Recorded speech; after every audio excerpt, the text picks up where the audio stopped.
I'm Vinny Politan. Thank you so much for joining us tonight here on Closing Arguments.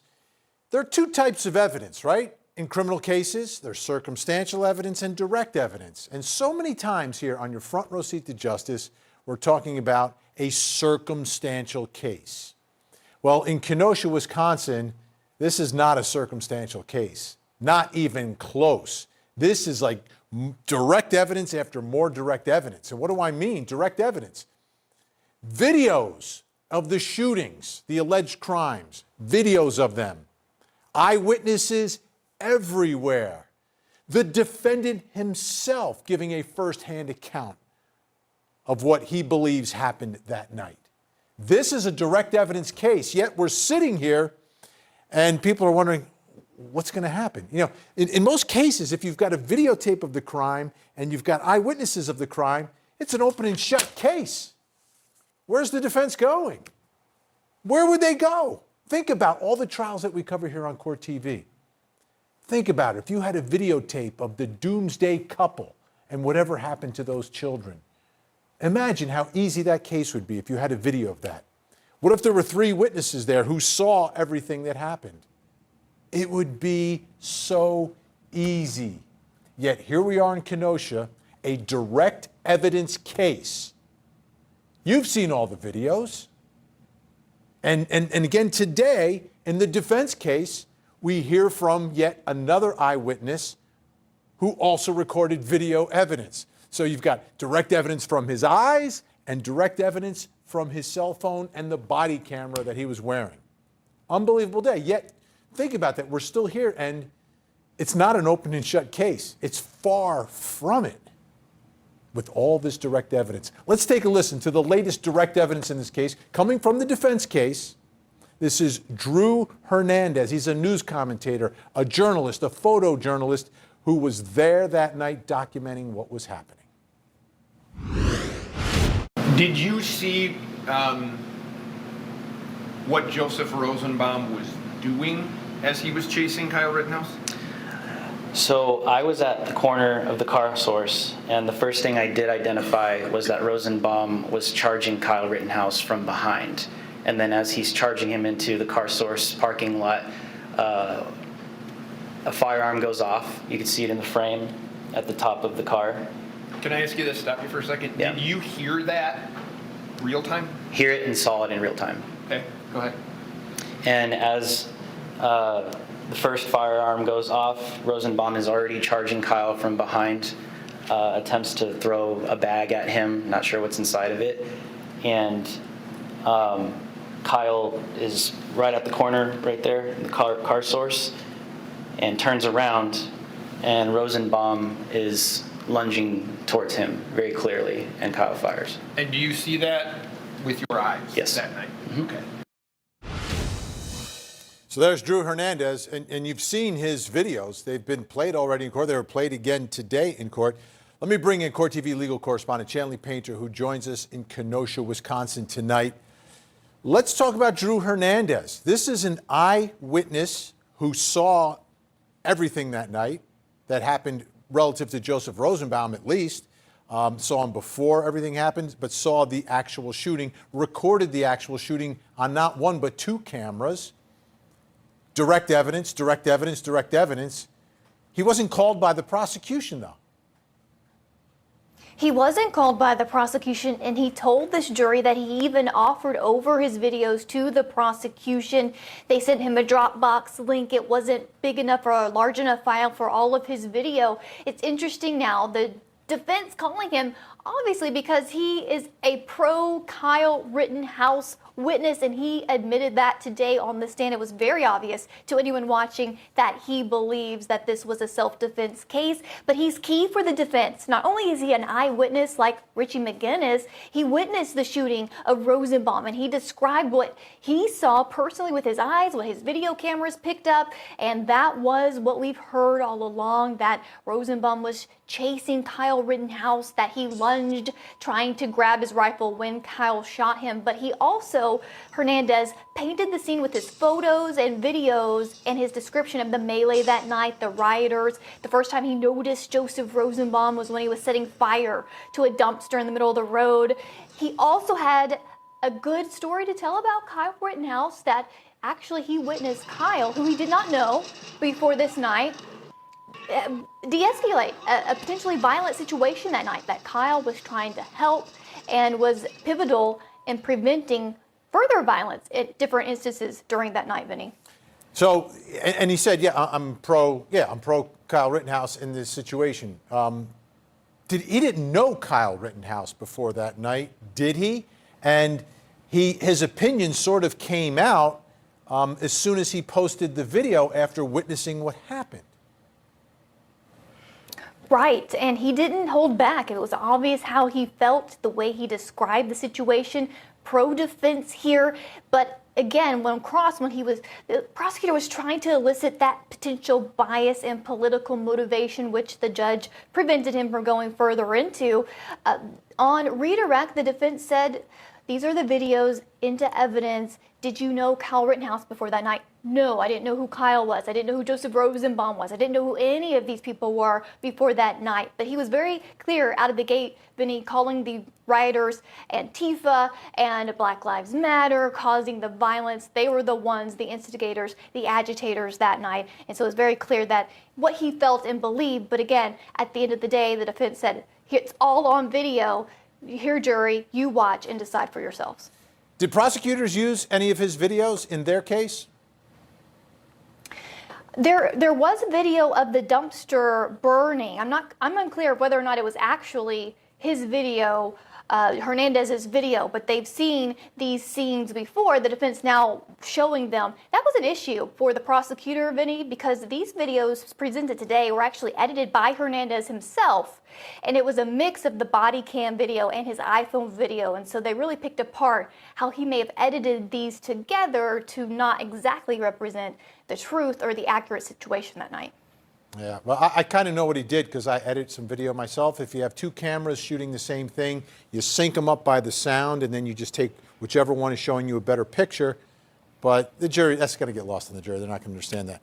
All right, Chanley, stand by for a second because you mentioned Richard McGinnis, another one of the eyewitnesses here. So you got two eyewitnesses, Frank Hernandez and Richard McGinnis. There they are.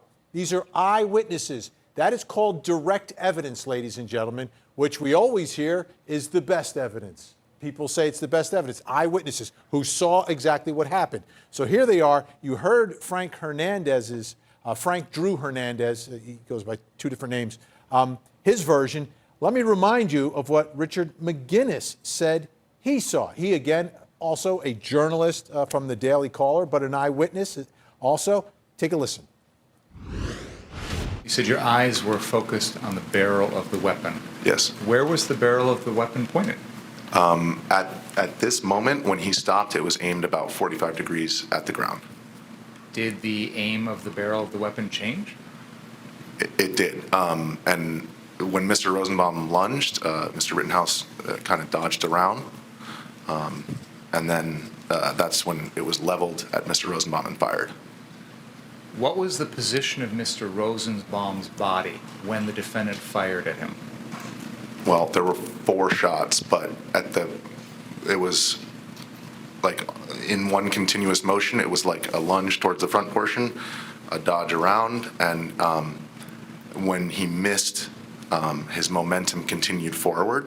I'm going to stop you for 1 second. Yeah. When he missed, who's he? Mr. Rosenbaum, I'm sorry. Please Yes. continue. When Mr. Rosenbaum did not make contact with Mr. Rittenhouse, or it wasn't clear to me whether or not they made contact, but what was clear to me was that the trajectory of the rifle wasn't really altered by Mr. Rosenbaum's lunge. So if they did make contact, then it was just a glance. It wasn't enough to alter the trajectory of the rifle, but and again, this is just because that was the only thing that I was looking at that point, and it's not clear to me whether he basically fell forward, but that was as. I'm going to stop you for a second because you said he again. Can you? Oh, I'm sorry, Mr. Rosenbaum. Okay. He fell forward. Yes, like it was as if, if you were to lunge at somebody, if anybody were to lunge, they'd probably stop themselves, from falling face down on the ground, but the shots were fired in the exact instance that his momentum was going forward, and that continued until Mr. Rosenbaum landed on the ground. Direct evidence seemed to be pretty consistent with the other eyewitness and with the videos that we've seen. But let's bring in the think tank tonight. Joining us in the Bronx, New York, criminal defense attorney Renee Hill. In Fort Lauderdale, Florida, criminal defense attorney, civil rights attorney Kesia Early. And in Philadelphia, Pennsylvania, family law attorney Jennifer Brandt. All right, Renee Hill, we've got direct evidence on top of direct evidence on top of direct evidence. Eyewitnesses, videotapes. Why is this not an open and shut case for prosecutors? Vinny, this case has certainly taken a change from what we saw prior to the trial starting. You know, in the beginning, all we saw was a little snippet of the video, and we kept saying that it's going to be the eyewitnesses that are going to fill in the gaps of what we're not seeing on the video. Now you have witnesses that have come forth, testified in this case, and they are telling a completely different story from what the prosecution said they were going to prove. And they are helping the defense with this self-defense claim by their testimony. And it's going to be difficult in some aspects for this jury. I think it's become very technical for them with, you know, every second of the video that they're trying to show exactly where the gun was pointed at one point. But they've put on a really good defense here for self-defense. Kesia, here's the problem I have. You've got an eyewitness, but the prosecution doesn't call an eyewitness who videotaped the crime that you're alleging? Why would you not call an eyewitness who videotaped with two different cameras, recorded the alleged crime, and you don't call him? It's clear why they didn't call him. This was definitely a defense witness. You don't call a witness in your case in chief if that witness does not help your case at all. So Wait. Time out. Former prosecutor. Okay. My obligation is to the truth. It's in the canons. My obligation is justice, which is the truth. Shouldn't I almost ethically be obligated to put the eyewitnesses to the alleged crime on the witness stand? It's the truth. But again, we know that he has bias towards Rittenhouse. So what is the truth? And is he credible? So perhaps the prosecution here decide after they doesn't the video speak for itself, Kesia? You want to tear apart his credibility? No, the video doesn't. No, not at all, because we know that he spliced and diced and chopped. Wait. I know exactly what he did. And by the way, he provided the raw footage of both also. What he did is he gave you the best view because he's recording part of it on the body cam, part of it with the cell phone, sync up the sound so they're running at the exact same time. And at the moment that the chase starts, the body cam is kind of facing this way, but the cell phone is facing in a better direction. I mean, it's edited, but it's not manipulated. Well, we don't know that because we know that during cross-examination, I know that the prosecution asked, "Did you give us all of the footage?" He said, "I gave you what was requested."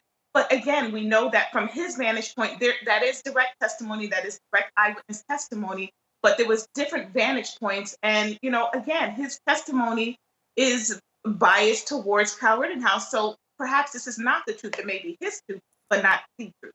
Jennifer Brandt, it seems his bias was a result of witnessing it, right? If you witness someone kill someone, right? Wouldn't your vantage point probably be kind of biased to whoever committed the wrong? I mean, you're witnessing something, and based upon what you see, you end up with some level of bias. But the bias, is it based upon who Kyle Rittenhouse is? He didn't know him beforehand. I don't think there was any bias here. I think he is reporting what he saw, and the prosecutor maybe he did have a duty to bring him forward because he is trying to get at the truth. And from this witness, this is what he saw and he believed. I don't think maybe he has a bias toward Kyle Rittenhouse. But starting out, like you said, he was just documenting what was going on that night. And he witnessed what happened and he's reporting it to us. It happens not to be in the prosecution's favor, rather in the defense. So I think he's a very effective witness. He claims he didn't know any of these people. So I don't think he had any bias. Yeah, the bottom line is and you said in the prosecution's favor. I always look at that. Okay, to me, it is what it is. The facts are the facts. The videos are the videos. You put them in front of the jury, let them figure it out. You think it's a crime, let the jury see them. But to not put it, I just think it makes the prosecutor look like he doesn't want the jury to hear everything. And to me, that's a problem as a prosecutor, because we as prosecutors, and I say we because I used to be one, I think have a different ethical obligation than criminal defense attorneys. We are after the truth. Criminal defense attorneys, as we know, it's not about the truth. This isn't a knock on them, but their obligation is to their client. That's it. We have to bring forth the truth. They have to protect their client. That's our jobs. All right. And we hold you to your burden as well. Absolutely. Absolutely. That's part of it. All right. Think Tank is with us the whole hour. When we come back, more from inside the courtroom in Kenosha, including some expert testimony involving all the gunshots and how long it took for Kyle Rittenhouse to fire all those shots.